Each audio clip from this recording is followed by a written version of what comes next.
দেখো, আগামী 1 মার্চ তোমাদের গ্রুপ সি এ যে যে ম্যাথগুলো আসতে পারে সেই সব কিছু মডেল ম্যাথ কোশ্চেন আমরা এখানে আজকে আলোচনা করব। কোশ্চেন নাম্বার 1, একটি স্কুলে ছাত্রদের প্রতিটি সারিতে 15, 18, 24 জন করে সাজালে কোনো ছাত্র অবশিষ্ট থাকে না। স্কুলের ছাত্র সংখ্যা একটি পূর্ণ সংখ্যার বর্গ হলে স্কুলের ন্যূনতম ছাত্র সংখ্যা কত আছে? তাহলে এখানে দেখো, তোমরা অপশন টেস্ট করলে দেখতে পাচ্ছ 4000, 4000টা হবে না, এখানে 3600, 2500 এই দুটো আছে। তাহলে এখানে কি করবে, এরকম পূর্ণ বর্গাকারে সাজালে এই কথাটা থাকলেই সবসময় এর লসাগু করো, লসাগু করে যাদের জোড়া নাই জোড়া দাও, মানে বর্গ সংখ্যা আকারে প্রকাশ করতে হবে। তাহলে 15, 18 আর 24 এদের লসাগু করে দাও। এদের লসাগু করলে দেখো প্রথমে আসছে 2 খাও, 2 15, 15 দিয়ে যাচ্ছে না, তারপর 2 9 18, 2 12 24, তারপর দেখো আবার 3 খাচ্ছে, 3 5 15, 3 3 9 আর 3 4 12। তাহলে এখানে 4 অলরেডি বর্গ সংখ্যা আছে। তাহলে এখানে দেখো 3-এর জোড়া আছে, এই 2-এর জোড়া নেই আর 5-এর জোড়া নেই। তাহলে এখানে এক্সট্রা আমাকে অতিরিক্ত 2 আর অতিরিক্ত 5 আমাকে গুণ করতে হচ্ছে। তাহলে টোটাল গুণ করো, 2 দিয়ে 4 আর 5 5 25, 25 4 100, আর এখানে আসছে 3 3 9, 9 4 36। তাহলে উত্তর হয়ে গেল কত? 3600। তাহলে পূর্ণ বর্গাকার আকারে সাজাতে বললে সবসময় আমরা লসাগু করবো, যাদের জোড়া নাই জোড়া দিয়ে দেবো বা বর্গ সংখ্যা দেখলেই হলো। পরের কোয়েশ্চেন কি আছে? কোয়েশ্চেন নাম্বার 2, কোন বৃহত্তম সংখ্যা দিয়ে 1657 আর 2037-কে ভাগ করলে 6 আর 5 অবশিষ্ট থাকবে? তাহলে এই বৃহত্তম সংখ্যা কথাটা মানে হচ্ছে গসাগু করতে হয়, আর অবশিষ্ট মানে তাকে বিয়োগ করতে হবে। তাহলে 1657 থেকে প্রথমত বিয়োগ করো, 6 অবশিষ্ট, তার মানে আসছে 1651। তারপরে আসছে 2037, 2037 থেকে তুমি বিয়োগ করো, 5 বিয়োগ করো, বিয়োগ করলে আসছে 7 5 12, 2032। এবার 1651 আর 2032-এর গসাগু করে দাও। তাহলে 1651, এটা ভাগ পদ্ধতি দিয়ে অ্যাপ্লাই করো, 1651 দিয়ে 2032-কে ভাগ করো। তাহলে এখানে ভাগ করলে দেখো প্রথমে খাচ্ছে এক এককে এক, 1651 বিয়োগ করো, বিয়োগফলটা আসছে 381। আবার দেখো ভাগ করো, 1651-কে ভাগ করো, ভাগ পদ্ধতিতে গোসাগু নির্ণয় করো। তাহলে 4 খাবে দেখো, 4 একে 4, 4 দুগুণে 8, আর 4 3-এ 12, আর 3-এ 15। তাহলে বিয়োগ করো, বিয়োগ ফল আসছে 127। 127 দিয়ে আবার ভাগ করো, 381, 381 4 3-এ আসবে দেখো, 7 3-এ 21, 381। তাহলে এখানে দেখো 127 আসছে এর গোসাগু, এই গোসাগুটাই উত্তর 127। পরের কোশ্চেন কি আছে? কোশ্চেন নাম্বার 3, 52 3/4 অংশ 99 2-এর 3 অংশের চেয়ে কত কম? তাহলে 52 3/4 অংশ আগে বার করো। তাহলে 52 3/4 অংশ, তাহলে 52 ইন্টু 3/4, তাহলে 4 দিয়ে 4 তেরং 52, 13 3-এ 39। আর বের করো 99-এর 2-এর 3 অংশ, 99 ইন্টু 2-এর 3, তাহলে 3 33-এ 99, 33 2 66, 66 আর 39-এর বিয়োগ করো, তাহলে এখানে কত আসছে? 27 বিয়োগ ফল, এটাই উত্তর। পরের কোয়েশ্চেন কি আছে? কোয়েশ্চেন নাম্বার 4, এটা দেখো সরল আছে, এরকম সরল একটা পাবে। তাহলে প্রথমে এখানে বিয়োগ করো, 4 থেকে 2 বিয়োগ করলে আসছে, 4 থেকে 2 বিয়োগ করলে আসছে 2। তাহলে এখানে 14-এর সাথে 2 এখানে গুণ আসছে, তাহলে 2 7 14, আবার 7 দুগুণে 14, তো এখানে 14 আসছে ক্যালকুলেশনে, 9 7 63, তাহলে 14, আর এখানে আসছে 63 যোগ করে দাও, 14 আর 7 যোগ করে দাও 21, আর এখানে আসছে 7 3-এ 21 3, তাহলে এখানে গুণ আছে, তাহলে 21-এর সাথে 3 গুণ করো, তাহলে উত্তর হয়ে গেল 63। খুবই সহজ, মুখে মুখেও পড়া যাবে। কোশ্চেন নাম্বার 5, 288 জন পরীক্ষার্থীদের মধ্যে উত্তীর্ণ ও অনুত্তীর্ণর অনুপাত দেওয়া আছে 11:22 21। যদি আরো 3 জন ছাত্র উত্তীর্ণ হতো, সেক্ষেত্রে উত্তীর্ণ অনুত্তীর্ণ পরীক্ষার্থীর নতুন অনুপাত কত হতো? তাহলে এখানে দেখো এক জায়গাটা লেখো উত্তীর্ণ, উত্তীর্ণ আর অনুত্তীর্ণ,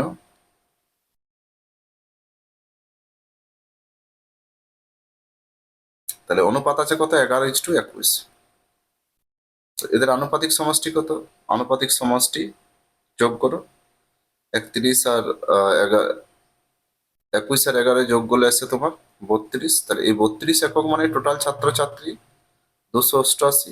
তাহলে 32 9 দুগুণে 18, 32 9 কাটছে, তাহলে 1 একক সমান হয়ে গেল 9 জন। তো 9 দিয়ে গুণ করে 11, উত্তীর্ণ হচ্ছে 99 জন, আর অনুত্তীর্ণ হচ্ছে 9 কে 9, 9 দুগুণে 18।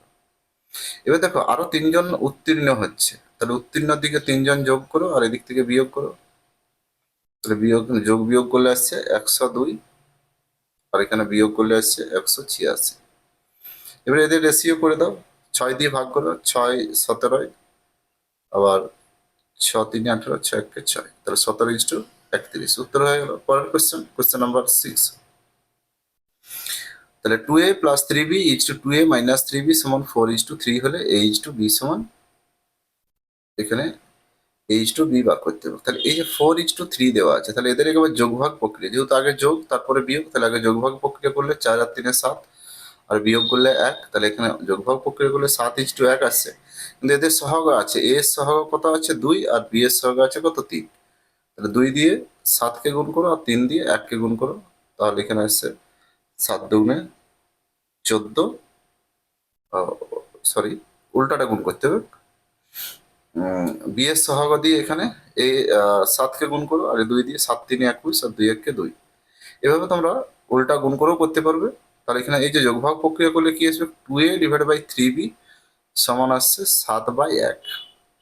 তাহলে এখানে 3টা গুণ হয়ে যাবে সাথে সাথে, আবার 2টা গুণ হয়ে যাবে 1-এর সাথে, এইচ টু বি সমান চলে আসবে 21:2।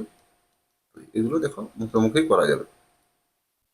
পরের কোশ্চেন নাম্বার 7। এ ও বি এর বার্ষিক আয়ের অনুপাত 5:4, তাদের বার্ষিক ব্যয়ের অনুপাত 3:1, 3:2। যদি বছরের শেষে প্রত্যেকে 1600 টাকা করে সঞ্চয় করে, এর বার্ষিক আয় কত? তাহলে এখানে এ আর বি এদের আয়ের অনুপাতটা দেওয়া আছে, আয় কত দেওয়া আছে, এদের আয় দেওয়া আছে 5:4, আর এদের ব্যয় কত দেওয়া আছে 3:2। তাহলে অনুপাতের পার্থক্যটা যদি সমান থাকে, তাহলে 5 আর 4 1, 3 আর 2 1, তাহলে সমান পার্থক্য আছে, অতএব সমান গ্যাপ পাবো এদের। 5 থেকে 3 2 একক, 4 থেকে 2 2 একক। তাহলে এই 2 একক মানেই হচ্ছে 1600 টাকা সঞ্চয়। তাহলে 1 একক মানে আসছে 800 টাকা। এবারে চেয়েছে এর বার্ষিক আয়, তাহলে এর বার্ষিক আয় 5 একক, 5 একক সমান 8 5 40, 4000 টাকা। উত্তর হয়ে গেল। পরের কোশ্চেন নাম্বার 8। একটি আশ্রমে 200 জন লোকের 54 দিনের রেশন মজুদ ছিল। 15 দিন পর আরো কিছু লোক এলো, যা রেশন মজুদ ছিল তা এখন 20 দিন পর্যন্ত চলবে। মোট কতজন নতুন লোক এলো? তাহলে এখানে দেখো প্রথমে কতজন লোক ছিল, M1 200 জন লোক ছিল। এবার দেখো কতদিন ওদের রেশনটা চলেছে, 15 দিন। তাহলে 54 দিনের 15 দিন আগে বাদ দিয়ে দাও, তাহলে আর রেশনটা চলবে 39 দিন। এরপরে বলা হয়েছে আবার দেখো এক্স জন লোক আসছে, তাহলে 200 প্লাস এক্স, আর ওদের কতদিন চলবে 20 দিন। তাহলে D2টা আসছে 20 দিন। তাহলে M1 D1 সমান M2 D2 সূত্র অ্যাপ্লাই করো। 200 ইন্টু 39 সমান 200 প্লাস এক্স ইন্টু 20। ক্যালকুলেশন করো, 20 10 390 এখানে আসছে, আর এদিকটা আসছে 200 প্লাস এক্স। তাহলে 200 এখানে যদি বিয়োগ করো, 200 থেকে 200 বিয়োগ করো, 190 জন, মানে 190 জন আরো অতিরিক্ত এসছে। উত্তর হয়ে গেল 190, অপশন এ। পরের কোশ্চেন নাম্বার 9। 50 কিমি পার ঘন্টা গতিবেগ সম্পন্ন 100 মিটার দীর্ঘ একটি ট্রেন বিপরীত দিক থেকে আসা 120 মিটার দীর্ঘ একটি ট্রেনকে 6 সেকেন্ড অতিক্রম করেছে। দ্বিতীয় ট্রেনটির গতিবেগ কত? তাহলে এখানে দেখো দ্বিতীয় ট্রেনটির গতিবেগ আমি x কিমি পার ঘন্টা ধরে নিচ্ছি। x কিমি পার ঘন্টা মনে মনে ধরে নিতে পারি, না হলে আমরা টোটাল আপেক্ষিক গতিবেগ যে রিলেটিভ স্পিড সেটা আগে বের করে নিতে পারি। তা রিলেটিভ স্পিডটা কত আছে 120 মিটার, আরেকটা ট্রেনের দৈর্ঘ্য 120 মিটার, পরস্পরকে অতিক্রম করেছে 6 সেকেন্ড, মানে এটা মিলিত গতিবেগটা ইন্টু 18/5। 18/5 কেন গুণ করলাম, যাতে আমরা কিমি পার ঘন্টায় বের করতে পারি। তাহলে এখানে দেখো আসছে 6 3 18, কাটাকাটি করো, আর এখানে আসছে 220, 220 ডিভাইড বাই ইন্টু 3, আর ডিভাইড বাই 5 রয়েছে নিচে, আর 5 4 20, 5 4 20, 44 ইন্টু 3, 4 3 12, 132। 132 কিমি পার ঘন্টা হচ্ছে আপেক্ষিক গতিবেগ বা মিলিত গতিবেগ। তার থেকে একটা গতিবেগ বিয়োগ করে দাও, 50 কিমি। তাহলে অপর ট্রেনের গতিবেগ 8 5 13 82 কিমি পার ঘন্টা। এখানে উত্তর হয়ে গেল 82 কিমি/ঘন্টা। বা এক্স ধরেও করতে পারো, x + 50 সমান ওইভাবে করতে পারবে। Question number 10। তাহলে এখানে দেখো খরগোশ আর কুকুরের গতিবেগের অনুপাত চেয়েছে। তাহলে এখানে কুকুর আর খরগোশ আজ দেওয়া আছে, তাহলে কোয়েশ্চেনে কি দেওয়া আছে সেটা খেয়াল রাখবে। তাহলে প্রথমে কুকুর, তারপরে খরগোশ। কুকুর খরগোশ। তাহলে এখানে দেখো খরগোশ যতক্ষণে 5টি লাফ দেয়, কুকুর ততক্ষণে 4টি লাফ দিচ্ছে। তাহলে এইদিকে 4, এদিকে 5। আবার কুকুরের 3টা, খরগোশের 4টা লাফের সমান। এটা কোনাকুনি গুণ করে দেবে। এরপর কোন গুণটা আগে করবে? আগে এই গুণটা করবে, তারপরে এই গুণটা করবে। তাহলে 4 × 4 = 16, আর 5 × 3 = 15। তাহলে 16:15 উত্তর হয়ে গেল। পরের কোয়েশ্চেন, কোয়েশ্চেন নাম্বার 11। এক ব্যক্তি তার দুই যমজ ছেলের বর্তমান বয়সের গড় হচ্ছে 30 বছর। ওই ব্যক্তি ও এক ছেলের বয়সের গড়। তাহলে এই জায়গাটা খেয়াল রাখবে, ওই ব্যক্তির সাথে যমজ এক ছেলে, তাহলে প্রথম ছেলে আর দ্বিতীয় ছেলে। তো প্রথম ছেলের সাথে দেওয়া আছে তাহলে 5:2, তাহলে ওরও বয়স 2 এককই হবে। তাহলে আনুপাতিক সমষ্টি কত? আনুপাতিক সমষ্টি 5 × 4 = 9 একক। তাহলে 9 একক মানে গড় 30 দেওয়া আছে, তাহলে তিনজনের সমষ্টি কত? 3 × 30 = 90 বছর। তো 3 × 30 = 90 বছর। তাহলে 1 একক সমান কত আসছে? 1 একক সমান আসছে 10 বছর। 9 একক যদি 90 বছর হয়, 1 একক আসবে 10 বছর। তাহলে 10 দিয়ে গুণ করে দাও। তাহলে ব্যক্তির বয়স 50 বছর, আর ছেলে দুটোর বয়স 20, 20, 40। টোটাল 90 হয়ে যাচ্ছে। পরের কোয়েশ্চেন, কোয়েশ্চেন নাম্বার 12। একজন ফল বিক্রেতা 32 বাক্স আম প্রতি বাক্স 55 টাকা করে, 41 বাক্স আম প্রতি বাক্স 35 টাকা করে, আর 15 বাক্স আম প্রতি বাক্স 46 টাকা করে বিক্রি করে। প্রতি বাক্স আমের গড় দাম কত? তাহলে এখানে দেখো, আমরা যদি গড় দাম বের করতে যাই, তাহলে দেখো এখানে 32টা বাক্সে দাম টোটাল কত আসবে? 55 × 32। আবার দেখো 41 বাক্স আমের গড় দাম আছে 55, 35 টাকা প্রতি বাক্স। টোটাল কত দাম আসবে? আর 15 বাক্স 46 টাকা করে। টোটাল বাক্স সংখ্যা কতগুলো হলো? 32, 41 আর 15। তাহলে আমরা এখানে দেখো এভারেজ বা গড় মানেই জানি sum of the number divide by terms of the number. তাহলে 32 55 গুণ করো 1760, গুণ করবে পাশে। আর 41 35 গুণ করো 1435।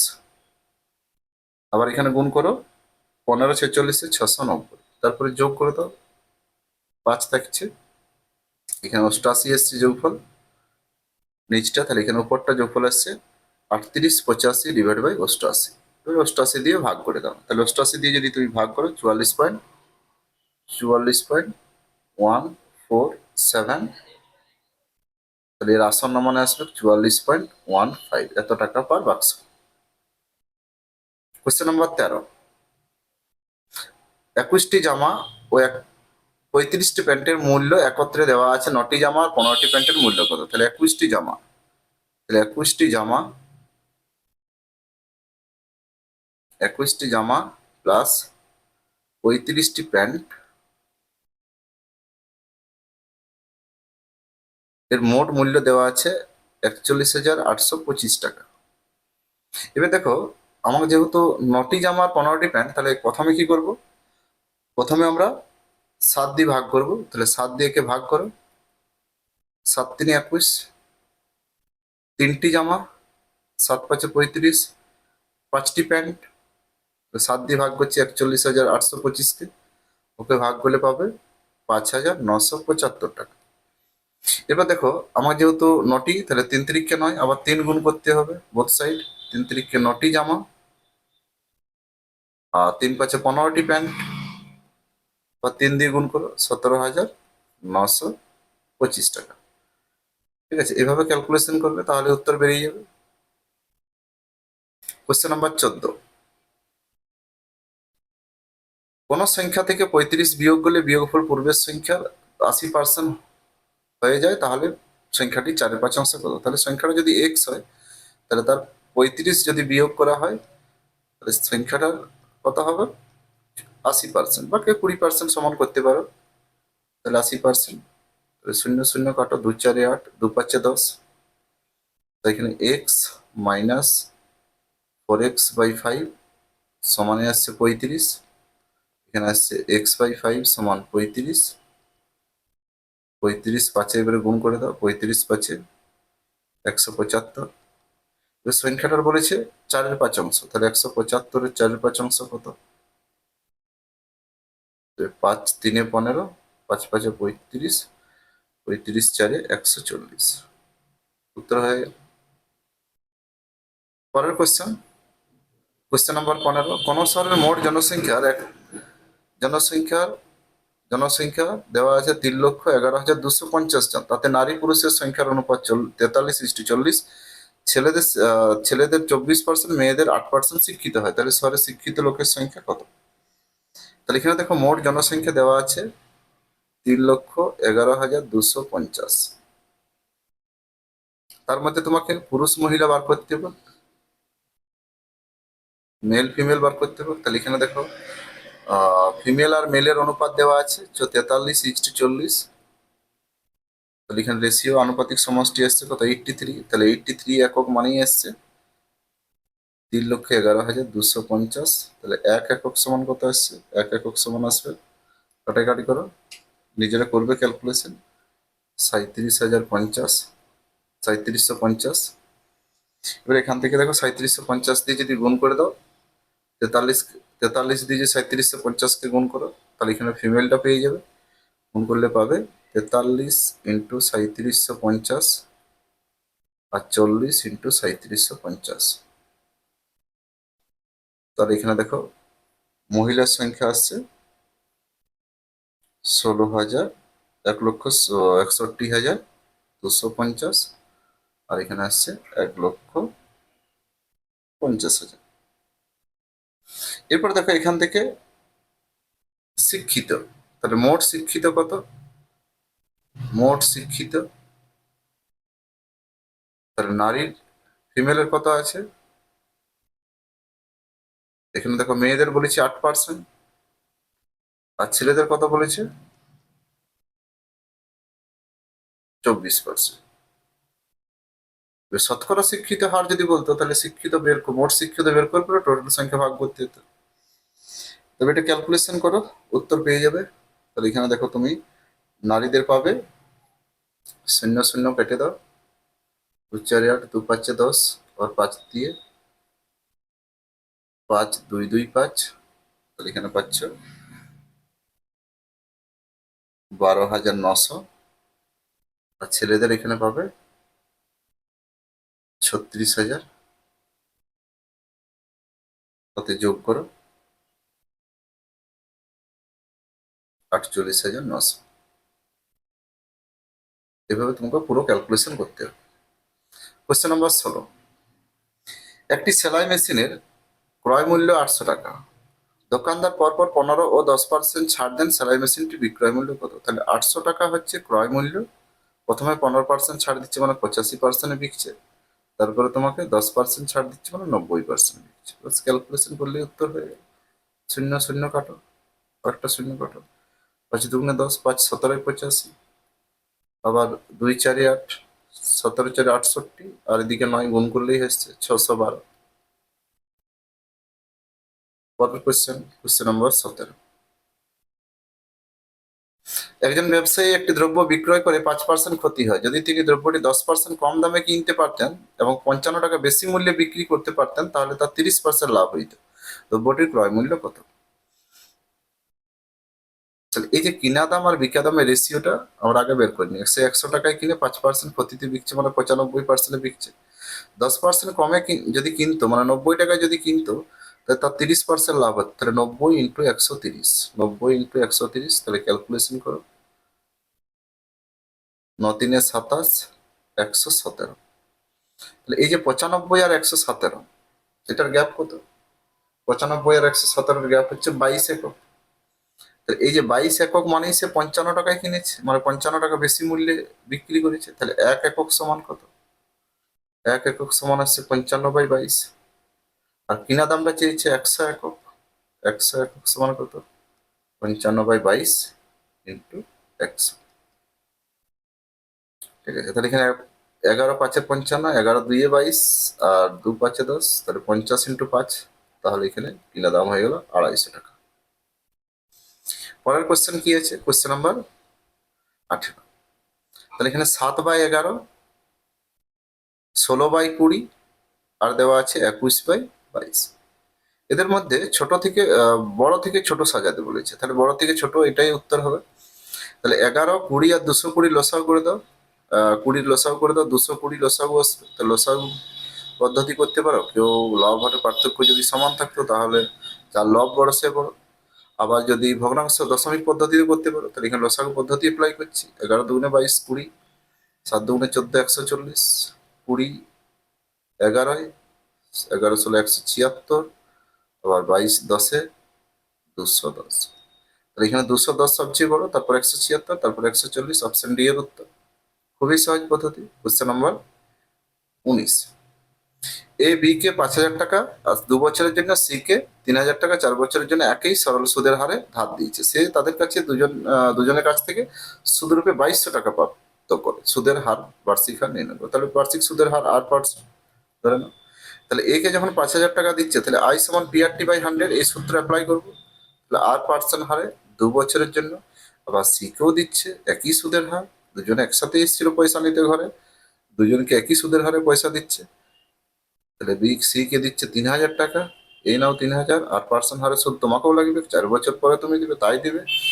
2 বছর পরে দিচ্ছে, দুজন মিলে কত সুদ দিল? 2200 টাকা সুদ দিল। বাস ক্যালকুলেশন করো, উত্তর হয়ে গেল।